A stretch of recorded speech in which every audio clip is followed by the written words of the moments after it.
Hey guys, it's me Betty and welcome back to Betty's Books. Today's video is my March reading wrap up. So this month I read 4 books. I did 2 as an audiobook and 2 as physical books, but I have all of them in their physical forms, which is quite nice. So I'm just gonna get right into it, I guess. The first book that I read in March is one that I have read before and one that you've likely heard me talk about before. In fact, I recently posted a vlog about its movie adaptation, which you can find either up there or in the link in the video, whatever. And that is Project Hail Mary. I love this book. It is amaze. This basically follows this man named Ryland Grace who wakes up and he's like alone and he doesn't really know what's going on, and then he's like, oh, I'm in space, why am I in space?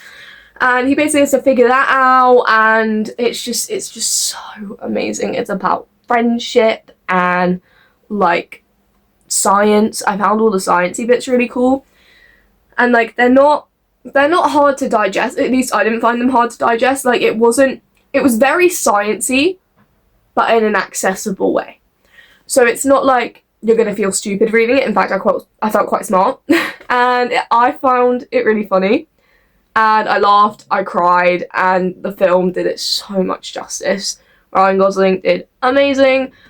The score by Daniel Pemberton is also amazing.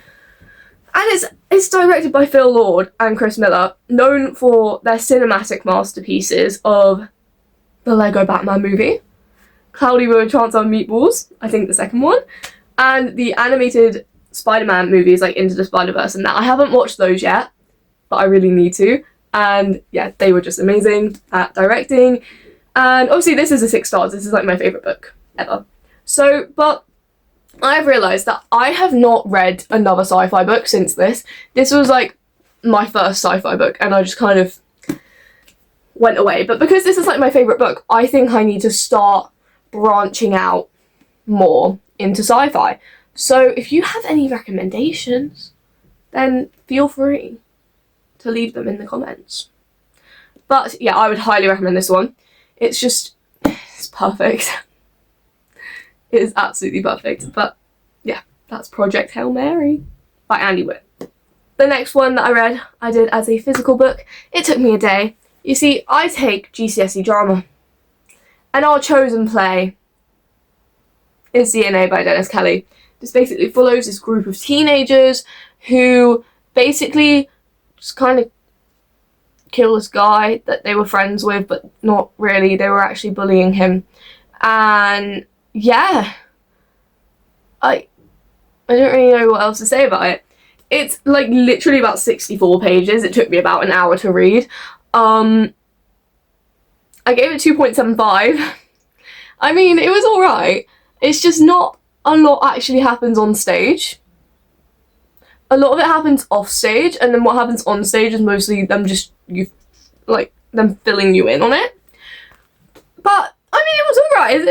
It wasn't like I wasn't begging for that hour back, you know? But yeah, it's just alright. And I've got to study it for the next like year and a half, so yay. But it's fine, we'll get through it. We will get through it. But yeah, if you just want a quick little play, then I'd recommend this, I guess. But yeah, that's all I've really got to say about DNA.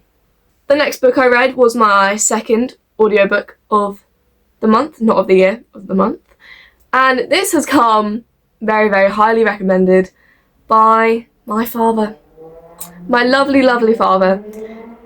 There's a motorbike, I don't know if you can hear that, but my lovely, lovely father has been banging on about this book for probably a year. Because is it the only book he's ever read? Yes. Did he enjoy it? Yes, that is enough. So I read Black Beauty by, I should have searched up how to say her last name, Anna Sewell? Sewell? I don't know. But there we go. I listened to it as an audiobook. I did it all in one day. All in one day. And I ended up giving it a 3.5 stars. I actually quite enjoyed it. I wasn't really expecting to, if I'm going to be honest. And it's free on Audible and everything. So I just kind of boshed it out. It was pretty good. I found it actually quite interesting because obviously it's told from a horse's perspective. So I thought that was quite interesting. And it feels like, I feel like especially at the time that it was published, which is like 1877, I feel like it would have brought a lot of awareness to the treatment of horses and just animals in general at that time. And I think it does still now because obviously there's still some cruel treatment about, which isn't great. And yeah, I just thought it was really interesting getting a horse's perspective on things, you know? And like, I really enjoyed like the direction that it went through. It just kind of went like chronologically throughout his life, and it was just really cool. And I gave it 3.5 stars. It was pretty banging. It's like my second classic like ever, but it's a children's book, so it wasn't too hard to read.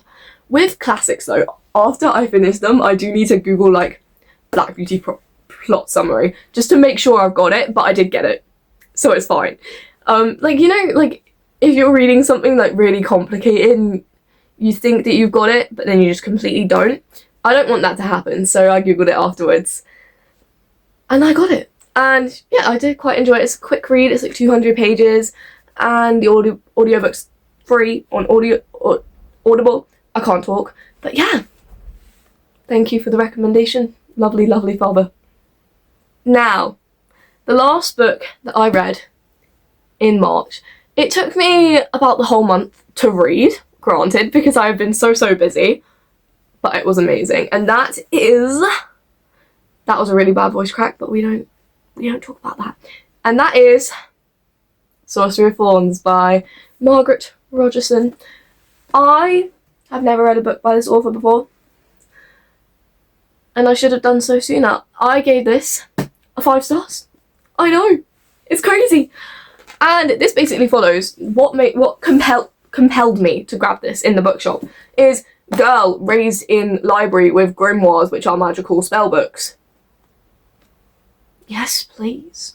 So yeah, we basically follow this girl called Elizabeth, and basically the kingdom that she's from, Ostermere. When I tell you guys about fantasy books, I have never said these words out loud before, so it's like really weird. Like in my head, I know exactly how to say them, but I've never said them out loud before because obviously I've just been sat reading it. So I'm sure that's a treat for you guys.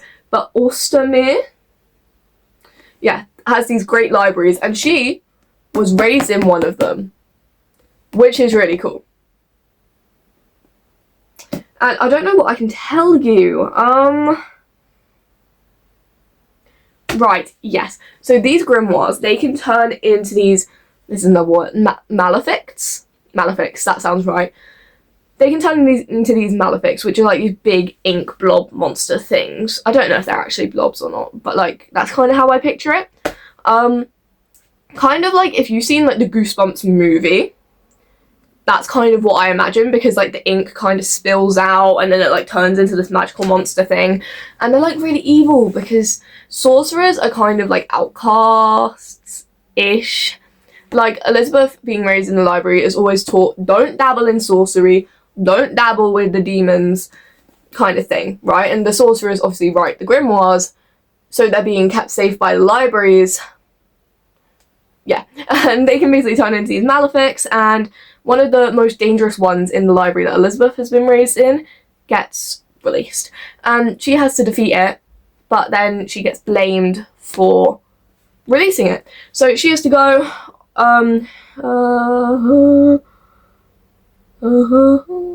yeah, she has to go to the city, the main city, with her worst enemy, Nathaniel Thorne, a sorcerer.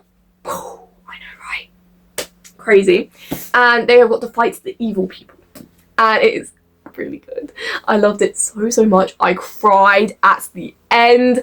The last 100 pages, which I read like literally yesterday, I kid you not, mind-boggling stuff.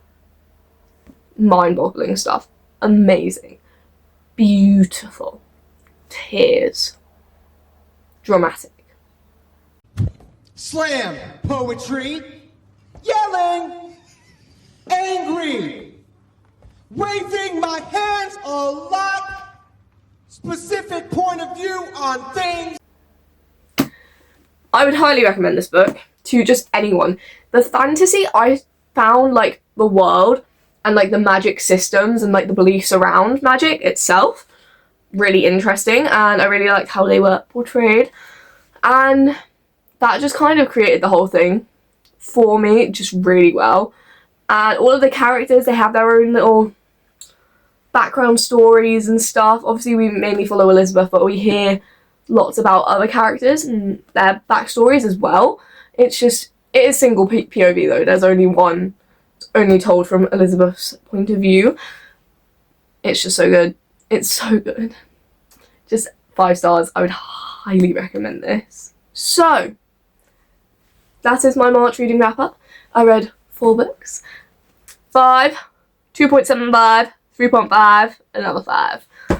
So yeah, that's it. I still do need to catch up on reviews. I'm probably not going to post a review for this because I've already read it and the review's already up from like 2 years ago. I'm probably not going to post a review for this either because it was so short and it was for school. But these two will be getting reviews on my Instagram, which is at Betty's Books 10, very, very soon. So, in conclusion, I hope that you enjoyed this video because I enjoy making it. I enjoy making these videos for you because I hope that you enjoy them when you watch them, you know? So I hope you did enjoy this video, and I will see you next time. Have a great day, week, month, year, however long it is until I next see you. Have a great time then. Bye for now.